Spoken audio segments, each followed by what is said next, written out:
خطيرة لمصلحة كيليان مبابي، مر والتسديدة.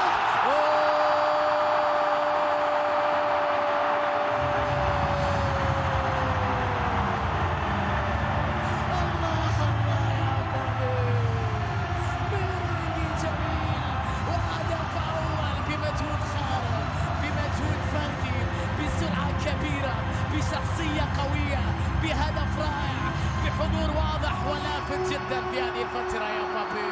وصل كيليان أخيرا إلى مرمى سيلتا، أخيرا لوحده بين مجموعة من المدافعين. مبابي لوحده يكفي لأن يفعل كل شيء. إعادة لنقطة قبل كل شيء، في شك على كرة لونين، إنه لونين هل ارتكب الخطأ؟ المرتدات المدريدية، كثير من المرتدات المدريدية في تاريخ المستديرة بأقل عدد من التمريرات وبسرعة خارقة، هذه واحدة منها لوحده. كيليان أمام دفاع سيلتا يعدي مر ويضرب بقوة ويسجل ميرينغي الهدف الأول في هذه المباراة، يصنع البهجة في ملعب سانتياغو برنابيو. لكن مهلا يا سادة، يتأكد الحكم من لقطة الماضية للونين بشكل رائع جدا. كيليان في زاوية مستحيلة، يا ولد يا كيليان، لقطة كانت رائعة جدا.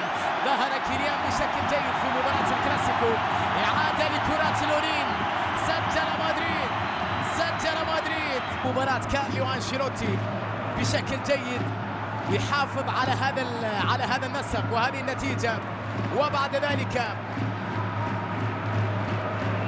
يبحث عن مزيد من الأهداف. جميلة من مبابي، طويلة خطيرة دياز، يا دياز برايم حط كورة وفيني والثاني. الله نعم ميرينغي جميل، ميرينغي ممتع في هذه اللقطة. الله عن لمسة، يا جمال هالكورة الأخيرة، يا متعة ريال مدريد في اللقطة الماضية. جميلة من كيليان، وينك يا فينيسيوس؟ أنا هنا وسأعود إلى الأهداف، وسأعود إلى التألق، وسأعود إلى مستواي، وسأستعيد كثير من الذكريات الجميلة. مبابي حطها جميلة، لا تسلل على دياز، لا يوجد تسلل على دياز. شوف السرعة، نفاثة، القوة، الشخصية، الرقم 7 والأهداف الحلوة بعد تمريرة دياز. عمل جماعي كبير جدا. كورة من كيليان، إياك أن تنسى ما فعله مبابي في هذه اللقطة اللي كان عنده تقريبا 50% من الهدف. الكنترول جميل من جانب دياز، نعم، والتمريرة النهاية كانت بكرة سهلة لفينيسيوس جونيور. يحتاج هذا الهدف فيني، تمر عليه الأيام وهو في الدكة. كرة خطيرة لمصلحة سيلتا، والتمريرة والفرصة للعودة، وهدف لسيلتا. نعم، هدف لسيلتا، يسجلون، يعودون في هذه اللقطة بعد هفوة قاتلة من الدفاع المدريدي.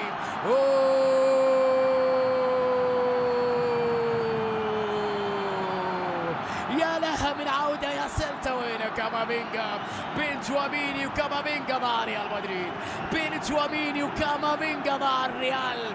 الكرة في منتهى الروعة، لوبيس وتمريرة ونهاية جميلة جدا. يسجل سيلتا هدف أول. هل يعود في هذه المباراة؟ الأجواء تبعثرت بعض الشيء.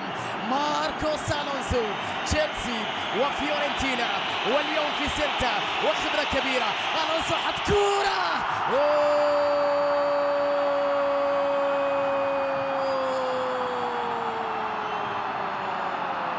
فعلى سيلتا وعاد من بعيد. يا إلهي، يا لها من عودة، فعلوها وعادوا من بعيد، لم يخسروا في ملعب مدريد. يا لها من روح قتالية عالية وعودة مثيرة يا سيلتا، مثيرة يا سيلتا. لوكاس يصل، يحط كورة لأردا جولر تموين، جولر حط كورة، تمريرة أخرى لمصلحة لوكاس. ماذا بعد كل هذه التمريرات؟ بينية خطيرة، جميلة جميلة جميلة جميلة جميلة جميلة جميلة، قاتلة، ساحرة، قوية، رائعة.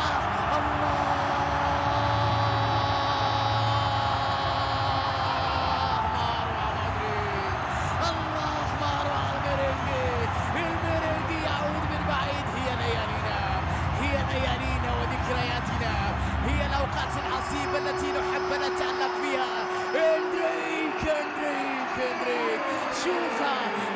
تمريرة الله على أرض جولر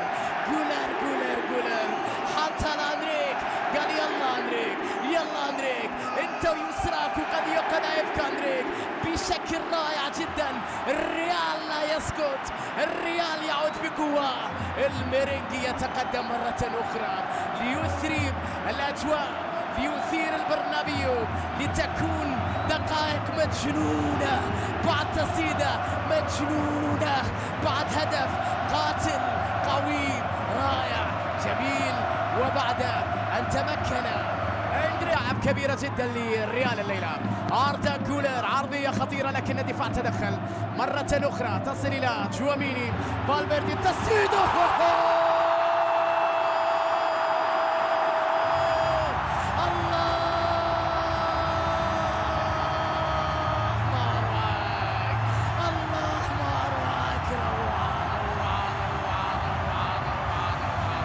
جميلة يا فالفيردي، قريبة يا فالفيردي، رائعة يا فالفيردي، الله على جمال الهدف. ريال مدريد يحقق انتصار مثير، تأهل مثير بقذيفة مثيرة جميلة قوية عابرة للقارات، تسكن في أصعب مكان بأجمل قذيفة. بوم الله يا ولد، يا لجمال فيدريكو، لقد ركنها في المكان المستحيل. سنذهب إلى ربع النهائي بأي شكل بأي ثمن أيتها الكرة. اذهبي إلى الشباك وخذي معك سلتا خارج البطولة، خارج الملعب، خارج الكوبا ديل ري. نحن ريال مدريد. هل تعلم ماذا يعني ريال مدريد؟ يعني عندما نتعرض للتأثر بالنتيجة والأجواء المشهير بعد مباراة كبيرة جدا لسيلتا فيغو، كرة عرضية خطيرة وبالراس خطيرة لإندريك بالكعبو،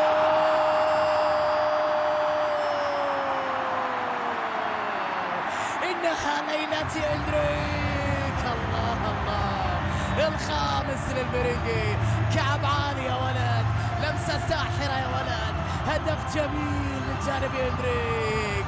المراهق إندريك يكسب إعجاب المدريدية بالثنائية، قذيفة في هدف أول وكعب جميل في لقطة ثانية على طريقة ماجور. يسجل ريال مدريد الخامس، والله بين القدمين، والله حتى بين القدمين، والله كوبري جميل، والله نهاية حلوة، والله خماسية مثيرة، والله ليلة كبيرة يا إندريك، والله كانت عصيبة الأجواء في البرنابيو، لكن أصبحت جميلة في هذا التوقيت في البرنابيو لأنصار ريال مدريد في انتصار يعيد شيء.